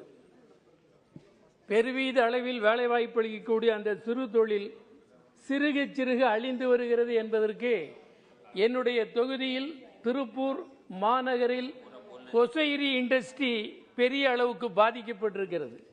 ஏறத்தாழ 30% ஒன்றிய அரசாங்கத்தினுடைய பொருளாதார கொள்கையின் தீய விளைவுகளால் சாகடிக்கப்பட்டு விட்டது. இப்பொழுது மீதி 70% கொஞ்சம் தத்தி நடந்து கொண்டிருக்கிற நெருக்கடி நிலையில் இருக்கிறது. இதற்கு காரணமாக இருக்கிற அவர்களின் கொள்கையை மாற்ற வேண்டும் என்பதை நான் இங்கே குறிப்பிட விரும்புகிறேன். ஒரு உதாரணத்திற்கு, உலகில் 5 கண்டங்களில் உள்ள எல்லா நாடுகளுக்கும் இந்தியாவிலும் சப்ளை செய்யக்கூடிய உற்பத்தியை செய்கிற திருப்பூர் மாநகரத்திற்கு அங்கு உற்பத்தியாகிற அதே டி ஷர்ட்டை பங்களாதேஷிலே இருந்து இறக்குமதி செய்கிறது ஒன்றிய அரசு. எவ்வளவு புரிந்து கொள்ளாத, உள்நாட்டு நிலைமைகளை கூட சரியாக மதிப்பீடு செய்யாமல் வெளிநாட்டில் இருந்து இறக்குமதி செய்கிறார்கள். அதுவே உள்நாட்டில் உற்பத்தியாகிக் கொண்டிருக்கிறது. இந்த நெருக்கடியை ஒன்றிய அரசு புரிந்து கொள்ளவில்லை. நான் இங்கே குறிப்பாக குறிப்பிட விரும்புவது, உலகம் முழுவதும் ஏற்றுமதி செய்கிற அந்த பனியன் தொழிலை காப்பாற்ற வேண்டுமானால் அந்த பனியன் இண்டஸ்ட்ரி மூலம் ஒவ்வொரு வருடமும் பல ஆயிரம் கோடிகள் ஃபாரின் எக்ஸ்சேஞ்ச் ஒன்றிய அரசுக்கு வருகிறது. அந்த ஃபாரின் எக்ஸ்சேஞ்சில் குறிப்பிட்ட அளவு, குறிப்பிட்ட சதவிகிதம் திருப்பூரின் உள்கட்டமைப்பு வசதிகளை மேம்படுத்துவதற்காக, திருப்பூர் மாவட்டத்தினுடைய உள்கட்டமைப்பு வசதிகளை மேம்படுத்த ஃபாரின் எக்ஸ்சேஞ்சில் குறிப்பிட்ட சதவிகிதத்தை திருப்பூர் மாவட்டத்திற்கு ஒதுக்க வேண்டும் என்று நான் அழுத்தம் திருத்தமாக வலியுறுத்த விரும்புகிறேன். அதே மாதிரி ஒரு ஸ்பெஷல் ஃபண்ட் ஒதுக்கீடு செய்து திருப்பூரில் ஃபாரின் எக்ஸ்சேஞ்ச் ஈட்டி தருகிற ஒரு நகரம் என்ற முறையிலும், வட இந்தியாவில் இருந்து பெரும்பகுதியினருக்கு வேலை வாய்ப்பு அளிக்கிறது திருப்பூர் இண்டஸ்ட்ரி. வட மாநிலத்திலிருந்து மட்டுமல்ல, தமிழ்நாட்டின் தென் மாவட்டங்களில் இருந்தும் ஆயிரக்கணக்கானவர்களுக்கு வேலை வாய்ப்பு அளிக்கிறது. அந்த திருப்பூரை காப்பாற்ற ஒன்றிய அரசு கடமைப்பட்டிருக்கிறதா இல்லையா? ஒன்றிய அரசுக்கு இதன் மீது அக்கறை இருக்கிறதா இல்லையா? பெருவீத அளவில் வேலை வாய்ப்பு அளிக்கிற அந்த திருப்பூரை காப்பாற்ற வேண்டும் என்று கொஞ்சம் கூட சிந்திக்கவில்லை ஒன்றிய அரசு என்பதை அவர்களின் நடைமுறை அனுபவங்கள் உணர்த்துகின்றன. அதை திருத்திக் கொள்ள வேண்டும் என்று இங்கே நான் வலியுறுத்துகிறேன். அதே மாதிரி ரோடுகள், ஃபாரினர்ஸ் அதிகமாக வருகிற ஒரு நகரம், ரோடுகள் எங்குமே சரியாக இல்லை. உள்ளூருக்குள் போகவே முடியாது கார்களில். அந்த அளவிற்கு டிராபிக் கன்ஜஸ்டடாக இருக்கிறது. எந்த விதமான ரோடும் முழுமையடையவில்லை, நல்ல முறையில் தரம் உயர்த்தப்படவில்லை. அதற்காக 250 கோடி ரூபாயை திருப்பூரின் உள்கட்டமைப்பு வசதிகளுக்காக ஸ்பெஷல் ஃபண்டை இந்த ஒன்றிய அரசு ஒதுக்க வேண்டும் என்பதையும் கேட்டுக்கொள்கிறேன். அடுத்து நான் தமிழ்நாட்டிற்கு ஜிஎஸ்டியில் மாநிலத்திற்கு வழங்க வேண்டியது வழங்கப்படவில்லை. ஒரு யூனியன் அரசு சத்தியமேவ ஜெயதே என்ற முழக்கத்தின் கீழ் ஆண்டு கொண்டிருக்கிற ஒரு அரசு தன்னுடைய அதிகாரம் செலுத்துகிற மாநிலங்களுக்கு அதிக உதவியும், தன்னை எதிர்க்கக்கூடிய கட்சிகள் ஆளுகிற மாநிலங்களுக்கு பழி வாங்குகிற முறையில் குறைந்த நிதி ஒதுக்குவது தர்மம் அல்ல. தர்மத்தை போதிக்கிற உங்களுக்கு ஒருபோதும் அது தர்மமாக விளங்காது. எனவே தமிழ்நாட்டின் தேவைகளை நிறைவேற்ற உரிய நிதியை ஒதுக்கீடு செய்ய வேண்டும் என்பதை கேட்டு முடித்துக் கொள்கிறேன். Thank you. Sri Nawaz Kaniji. He's not there. Sri S. Venkatesan. கூடுதல் நிதி வழங்கலுக்கான இந்த விவாதத்தில் அவைத்தலைவருக்கு எனது வணக்கம். மதுரை எய்ம்ஸ் பற்றி தொடர்ச்சியாக இந்த அவையில் நாங்கள் கேள்வி எழுப்பிக் கொண்டே இருக்கின்றோம். ஆனால் எப்பொழுது கேள்வி எழுப்பினாலும் மதுரை எய்ம்ஸ் எப்பொழுது கட்டி முடிக்கப்படும் என்ற பதிலையே இந்த அவையிலே அமைச்சர்கள் தெரிவிக்கிறார்கள். நேற்றைய தினம் கூட அமைச்சர் 2026 அக்டோபரிலே மதுரை எய்ம்ஸ் கட்டி முடிக்கப்படும் என்று தெரிவித்தார். எங்களது கோரிக்கை எப்பொழுது கட்டி முடிப்பீர்கள் என்பதல்ல, எப்பொழுது துவக்குவீர்கள் என்பதை நாங்கள் கேட்கிறோம். துவங்காத ஒன்றை முடிக்கிற தொழில்நுட்பத்தை உலகத்தில் யாரும் இதுவரை கண்டுபிடிக்கவில்லை. எனவே இப்பொழுதாவது இந்த அவையில் மாண்புமிகு அமைச்சர் அவர்கள் மதுரை எய்ம்ஸ் எப்பொழுது துவங்கப்படும் என்பதை தெரிவிக்க வேண்டும் என்று கேட்டுக்கொள்கிறேன். பிரதமரால் அடிக்கல் நாட்டப்பட்ட ஒரு திட்டத்தை தயவு செய்து துவக்குங்கள் என்று எதிர்க்கட்சிகளாகிய நாங்கள் மன்றாடுகிறோம். ஆனால் தமிழகத்தை வஞ்சிப்பதனுடைய ஒரு பகுதியாக மதுரை எய்ம்ஸை நீங்கள் துவக்க மறுக்கிறீர்கள். அதே போல சிறுபான்மை மாணவர்களுக்கான கல்வி உதவித்தொகை, SC ST மாணவர்களுக்கான கல்வி உதவித்தொகை, பீடி தொழிலாளிகளுக்கான கல்வி உதவித்தொகை, மாற்றுத்திறனாளிகளுக்கான கல்வி உதவித்தொகை அனைத்தையும் 1ஆம் வகுப்பு முதல் 8ஆம் வகுப்பு வரையான உதவித்தொகையை நிறுத்தி இருக்கிறீர்கள். ஒரு பக்கம் கார்ப்பரேட்டுகளுக்கு வாரி கொடுக்கிறீர்கள், வாரி கொடுப்பதை வசூல் செய்ய மறுக்கிறீர்கள், வசூல் செய்யாமல் வராக்கடன் என்று அறிவிக்கிறீர்கள். கார்ப்பரேட்டுகளுக்கு காட்டுகிற விசுவாசத்தை கல்விக்கு காட்டக்கூடாதா என்று நாங்கள் கேட்கிறோம். அதே போல கிராமங்களுக்கான ஒன்றிய அரசினுடைய நிதி, கிராமங்களுக்கான புதிய ஒப்பந்தம் என்ற பெயரை மாற்றி ஹிந்தியிலே இன்றைக்கு நீங்கள் கிராம் உத்தை சே பாரத் உத்தை என்று பெயரை மாற்றி இருக்கிறீர்கள். தமிழகத்திலே ஒரு பழமொழி உண்டு, பேரு வச்சையே சோறு வச்சையா என்று கேட்பார்கள். நீங்கள் சோறு வைக்காமல் பேரை மட்டும் மாற்றிவிட்டு இருக்கிற நிதியையும் குறைத்திருக்கிறீர்கள். அதே போல தமிழகத்துக்கான ரயில்வே திட்டங்கள், தொடர்ச்சியாக தமிழகத்துக்கான ரயில்வே திட்டங்கள் வஞ்சிக்கப்படுகிறது, போதுமான நிதி மறுக்கப்படுகிறது. வடகிழக்கு ரயில்வேக்கு, வட இந்திய ரயில்வேக்கு ஒதுக்குவதில் 1/4 பகுதியை கூட தென்னக ரயில்வேக்கு ஒதுக்க மறுக்கிறீர்கள். இந்த விவாதத்திற்கு பிறகாவது தென்னக ரயில்வேக்கான நிதி அதிகப்படுத்தி தரப்பட வேண்டும் என்று கேட்டுக்கொள்கிறோம். அதே போல மாற்றுத்திறனாளிகளுக்கு திவ்யாங் என்ற சமஸ்கிருதத்திலே ஒரு பெயர், தெய்வ குழந்தை என்ற பெயரை வைத்தீர்கள். ஆனால் தெய்வ குழந்தைகளுக்கு கொடுத்த நிதியை இந்த பட்ஜெட்டில் 30% குறைத்திருக்கிறீர்கள். மனிதர்களுக்கு நியாயம் வழங்காதது மட்டுமல்ல, தெய்வங்களுக்கும் நீங்கள் நியாயம் வழங்க மாட்டீர்களா என்று நாங்கள் இந்த நேரத்தில் கேட்டுக்கொள்கிறோம். அதே போல இங்கே திருப்பூர் MP அவர்கள் குறிப்பிட்டதை போல திருப்பூர் ஜவுளி தொழில் என்பது மிகவும் கடுமையான நெருக்கடிக்கு உள்ளாக்கப்பட்டிருக்கிறது. கூடுதல் பிணையில்லா கடன் வழங்க வேண்டும் என்பதையும் இந்த நேரத்தில் கேட்டுக்கொள்கிறோம். அதே போல மதுரை நெய்ப்பர் தேசிய கல்வி மற்றும் ஆராய்ச்சி கழகம் 10 ஆண்டுகளுக்கு முன்பு நீங்கள் அறிவித்திருக்கிறீர்கள். இன்றைக்கு வரை அதுக்கு நிதி ஒதுங்க மறுக்கிறீர்கள். ஏற்கனவே மத்திய ஒன்றிய அரசுடைய அமைச்சரவை எடுத்த முடிவு, அமைச்சரவையின் முடிவை இன்றைக்கு வரை அரசு செயல்படுத்த மறுக்கிறது. மதுரை நெய்ப்பர் பணியை உடனடியாக துவக்க வேண்டும். அதே போல மதுரை விமான நிலையம் 24/7 இயங்குவதற்கு பாதுகாப்பு படைக்கான நிதியும் அதிகாரமும் வழங்கப்பட வேண்டும் என்பதை இந்த நேரத்தில் கேட்டுக்கொண்டு, தமிழகத்திற்கான GST பங்கீடை உரிய முறையிலே வழங்க வேண்டும் என்பதையும் இந்த நேரத்திலே கேட்டு அமைகிறேன். நன்றி, வணக்கம். நன்றி வணக்கம். Sri K. Ram Mohan Naidu ji. Thank you very much, Chairman sir, for giving me the opportunity to speak on supplementary demand for grants. And since 2014, since the bifurcation of Andhra Pradesh, and you have also been a witness of this, sir, whenever there has been a discussion on budget, we have always been demanding for the assurances that have been mentioned in the Act. Yes. And it is not just that we have been constantly repeating. The central government also has to understand the reason for us to constantly repeat our demands regarding the AP Reorganization Act is that most of them have been unfulfilled till now, sir. So which is why once again I request the central government to fulfill all the assurances that have been mentioned in the AP Reorganization Act. Some of them I want to briefly highlight. Some have already been mentioned by my colleague Jaydev Gallaji yesterday in his speech in this supplementary demand for grants. And one of the most important ones, sir, is the establishment of railway zone, sir. This has been a long-lasting demand and we felt very happy when it was mentioned in the AP Reorganization Act.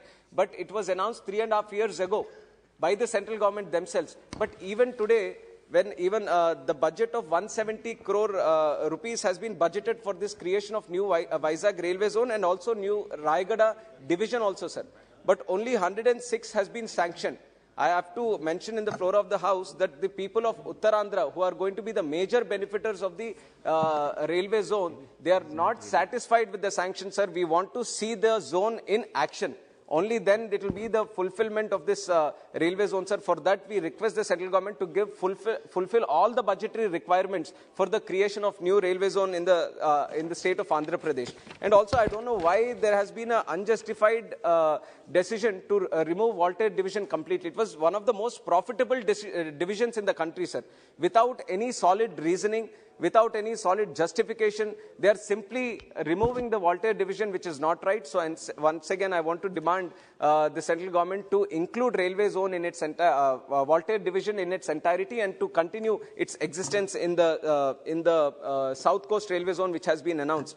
And also the stations are Palasa, Mandasa, Sunnadevi, Baruwa, Sompeta, Jadupudi, Ichapuram. These come under Khurda Road Division. I would like to request the central government also to include them in the South Coast Railway Zone. These might be something related to the Railway Ministry, but whenever any decision has to be made, it has financial implications, so which is why I want to mention in the demands for grants also, sir. And like I've said, the major beneficiaries for the creation of railway zone, this has been a dream for Uttarandhra people, sir. New railway lines, new trains, new station developments, new infrastructure. So this is going to help in the economic development of especially Uttarandhra region. So without any further delay, let the central government bring the zone into existence and into operation. That is my strong demand to the central government through this speech, sir. And also, Vizag Steel Plant. Not just this, sir. The central government has been constantly deciding on privatizing many of the PSUs. If there is a reasoning, the first and foremost reason that they give is that it's not the business of the government to deal with these kind of PSUs. Sir, if there are hundreds of PSUs in this country, and if such a reasoning is being made and to privatize, if you feel that it's not our business to get into the working of these PSUs, then if you pick up unprofitable units, and then if you start privatizing, maybe somewhere it makes sense. But this Vizag Steel Plant is one of the most profitable units in the country. And steel is such a strategic asset for this country, sir. You can't depend on other countries when it is such an important major attribute in the nation building of this country. And you have seen from the Russia-Ukraine war crisis and also in the Europe how much dependent they are on China, and suddenly they are facing a crisis right now. And we are speaking of Atmanirbhar Bharat, then it doesn't make any sense that a steel plant which is so powerful, which has a great potential like Vizag Steel Plant, it is being privatized. Even after the announcement of privatization, it has been going into profit, sir. With the working of the labor there who are dependent on that, it is one of the most profitable units today. So there is no reason to privatize this Vizag Steel Plant. I would like to request demand the central government to rethink on its decision, sir. And also along with this, there are some issues regarding... Sir, I'll complete in 2 minutes. Not a single second more than 2 minutes. 1 minute. Conclude within 1 minute. Sir. Sir, regarding the Vizag Steel Plant employees issue also... It's over. That issue is over. Next. Sir, just one line I want to mention for the employees, sir. Sir, after the disinvestment decision, promotions, filling of vacancies have been stalled for last 2 years, sir. Sir, this is a separate decision which might happen, might not happen. But why stop the vacancies? Why stop the recruitment? Why stop the promotions? This is not right, sir. And also, there are displaced persons who have donated their land for the creation of steel plant. For so many years, they are waiting for additional employment. Approximately 8,300 people. They're still not employed, sir. Who is going to take care of these people? This also has to be answered by the central government. And one last final point, sir. I come from the state of Andhra Pradesh, so the finances are in a very alarming situation right now, sir. We are in a position where the government is not even able to pay the salaries on time. Today is the 12th, and there are a lot of employees, government employees, who have not received their salaries also, which is very alarming. So I would like to ask the central government, when the state in this great nation is facing this kind of financial crisis, is the central government just going to spectate, just going to look at the functioning of the state, or is it going to interfere? Because there are many other issues also if you go deeper, sir. Narega funds have been misappropriated, sir. We have given a complaint. Out of 231 crores, only 5 crores have been recovered. What is happening, we don't know. And CAG also reported that 48,000 crores, there is no receipts at all on where that has been spent. Ramohanji. Sir, last 30 seconds. The... 15th Finance Commission grants also, sir, which has to go directly to the panchayats. Very good decision the central government has made so that the panchayats are strengthened. Now, these funds also, approximately 900 crores, they're not going to the panchayats. The sarpanches are paying from their pockets, sir, for sanitation, for electricity. And this is also not right, sir. The center has to interfere. One last point that I want to make. Disaster relief fund to the tune of 1,100 crores, unutilized, misappropriated. What is the central government going to do? These are all funds which the central government is sending to the state. When the finances in the state are not happening in the right way, then who is going to take responsibility? I would like to ask the finance minister to answer this question. Thank you. Thank you, Ramohan. மாண்புமிகு அவைத்தலைவருக்கு வணக்கம். நாட்டில் வறுமை அதிகரித்திருக்கிறது, வேலையின்மை அதிகரித்திருக்கிறது, பணவீக்கம் அதிகரித்துள்ளது. இதனால் விலைவாசி கடுமையாக உயர்ந்து ஏழை எளிய உழைக்கும் மக்களை கடுமையாக வதைத்துக் கொண்டிருக்கிறது என்பதை நாம் அறிவோம். அரசின் தவறான பொருளாதார கொள்கைகளாலும் தவறான நிதி மேலாண்மையாலும் இந்த பொருளாதார வீழ்ச்சி ஏற்பட்டிருக்கிறது. அமெரிக்க டாலரோடு இந்திய ரூபாயை ஒப்பிடுகிற போது இந்திய ரூபாயின் மதிப்பு மிக அதலபாதாளத்தில் வீழ்ச்சியடைந்திருக்கிறது. இதற்கு பிஜேபி தலைமையிலான இந்த அரசு முழு பொறுப்பேற்க வேண்டும் என்பதை முதலில் நான் பதிவு செய்ய விரும்புகிறேன். தமிழ்நாடு இந்திய மாநிலங்களிலேயே